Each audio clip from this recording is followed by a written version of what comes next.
All right. So today's topic is very important. All right. Mm, I haven't seen it, being discussed anywhere. People talk about order flow, uh, but they are more worried about finding, the imbalances on the order flow chart or signs of big buyers or sellers coming in, all those kinds of things. But there is a very basic thing that they miss, and that is how to build an order book. Right now we have seen many softwares like who plot the book maps, okay, where all the pending as well as executed orders are plotted. But in our case, we only have the executed orders. NSE don't yet provide, or maybe there are the softwares are not there yet, which can keep track of all the pending orders. All right. And now consider people who think they will buy at a certain level, or if certain uh, levels are broken or taken out, or if the market retraces back to a certain level, they just have their trades in their mind. They haven't yet punched their orders in the exchange. What about those traders? All right. So an order book can never be complete because certain section of traders won't be placing in their orders till market reaches a certain level. They just have it in their mind and we have no way of tracking that. All right. This particular exercise of building an order book can be very crucial to your success as a trader. And the funny part is, we don't even need order flow chart to learn this topic. So traders who don't have order flow chart, or who haven't yet made a decision to invest into that costly piece of software, they can still start monitoring the order book by understanding the process of building that order book. All right.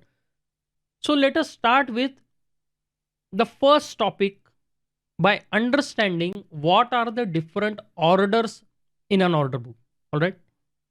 So these are the orders that that are not yet executed in the markets.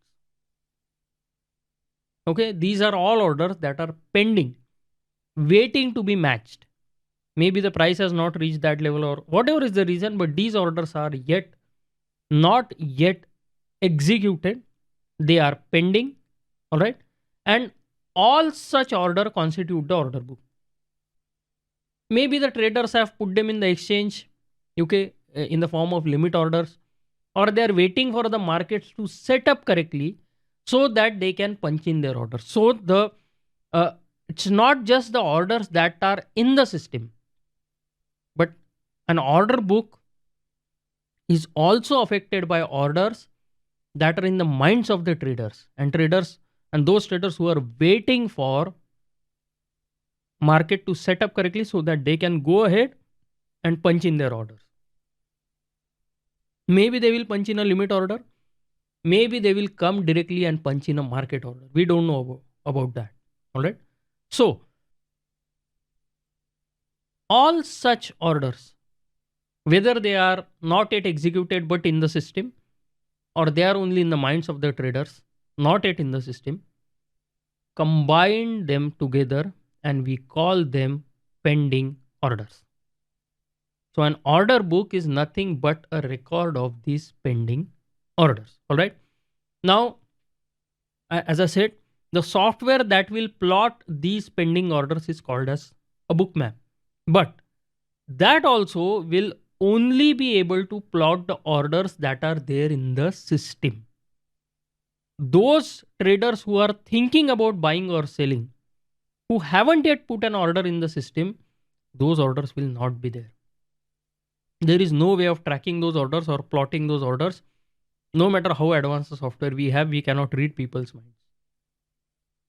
All right. Let us move on. So there are three types of orders that we track. All right. That we consider as pending orders, orders that are not yet executed. All right. The first one is the limit order. Now we are all aware of that. If you are putting in a buy order below the best offer price, it is a limit order. If you are putting in a sell order above the best bid price, it is a limit sell order. Now we have seen that, okay, when we were studying how the order matching process takes place, we have seen how limit orders are placed, where they are seen, like the top 5 limit buy and sell orders can be seen from the broker's terminal. Now we know that some brokers are providing top 20. All right. And these limit orders are there in the system waiting to be executed if at all prices reach those levels. All right. Okay. Second type is the stop loss orders. Now we all know what stop loss orders are. We all have placed them. Maybe you have them, placed currently based on your positions, or maybe tomorrow when you go into the markets, you will place them. Right? So what is a stop loss order?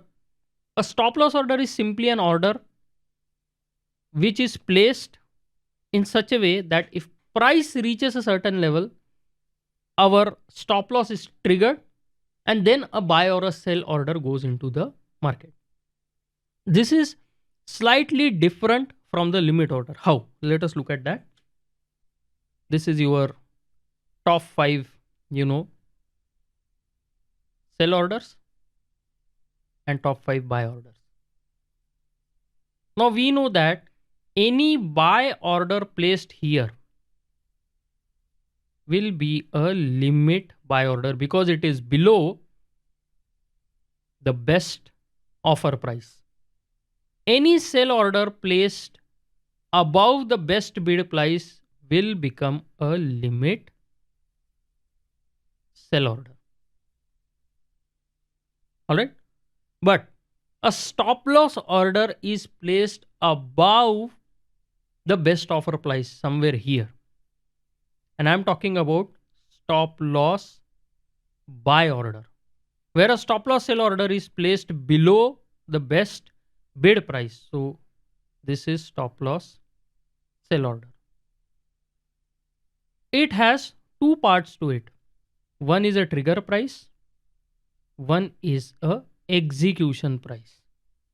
Here also we will have a trigger price and execution price. Always remember that whether market is going up or down, a stop loss order, the trigger price will be hit first and execution price will be hit second. All right. So what does it mean? That unless and until we reach the trigger price, this order won't go into the system. So this stop loss order is not yet in the system. Please understand that. It is with the broker terminal or your broker's servers. All right. So what will happen? Let's say price goes higher. As soon as it hits the trigger price, a buy order is sent to the market, which is above the best offer price, and it gets executed. Same way to the downside, if the price comes down, it will hit the trigger price first. As soon as it hits the trigger price, a sell order is sent into the system and it gets executed. And these execution orders, these are market orders. So market orders will get executed irrespective of the price. What traders want to control here is time. They want immediate execution. They don't worry about the price. So market order is sent to the exchange. Whatever best price that is available at that price, these orders will be executed. So both stop loss buy and limit buy will be pending till a certain price is reached. Similarly, a limit sell and a stop loss sell order will be pending till a certain price is reached. All right. Okay, but just understand the difference. All right.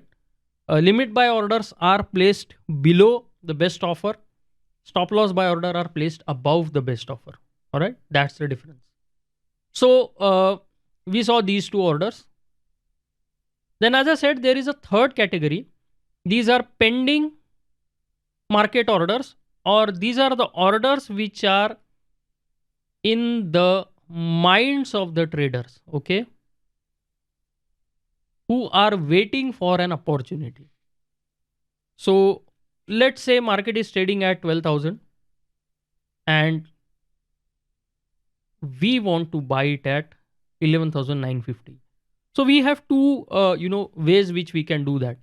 We can simply place a limit buy order at 950 because it is below the current market price or best offer price, or we can just observe the market and wait for the market to fall and come to 950. As soon as it hits 950, what we do, we punch in a market order and we buy. Make sense? So these two orders are, this is with the exchange, this is with the broker, and this one is with the trader. He has not yet placed it. But all the three orders will affect how the order book is structured and how the market will move, and where it will find resistance, where it will find support. Okay. They affect the markets differently, obviously. All these order types, they affect the markets in a different manner, but they are very, very vital to proper understanding of the markets.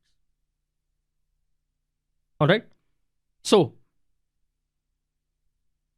first, we understand that there are three types of orders. Now we also understand that they affect the market differently. We will see what that means. But unless and until you understand how these orders affect the market, you won't be able to understand the order book. And if you don't understand the order book, then probably you won't ever understand the flow of orders and how it affects the markets. Looking at order flow chart won't help. Okay. It is kind of doing a post-mortem. Looking at a normal order flow or footprint chart is like doing post-mortem of the market. This comes before that. All right. And this is much more powerful as you go on understanding the concepts that I'm teaching you here, and then you become good at applying them in real market situations. You will be trading at a completely different level, right? Okay.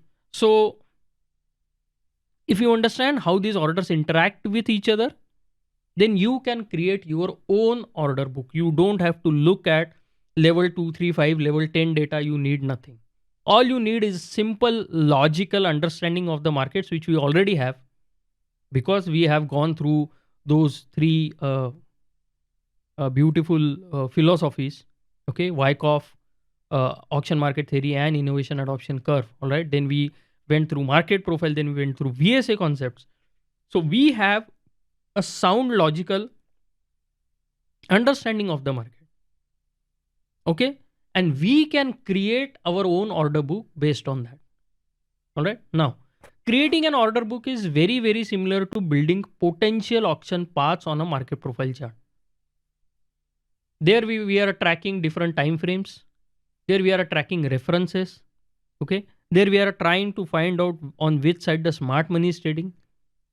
All right. And also the time frame from which they are trading. So a simple market profile chart itself gives us a lot of understanding. All right. But this particular way of building order books will take that understanding one step ahead.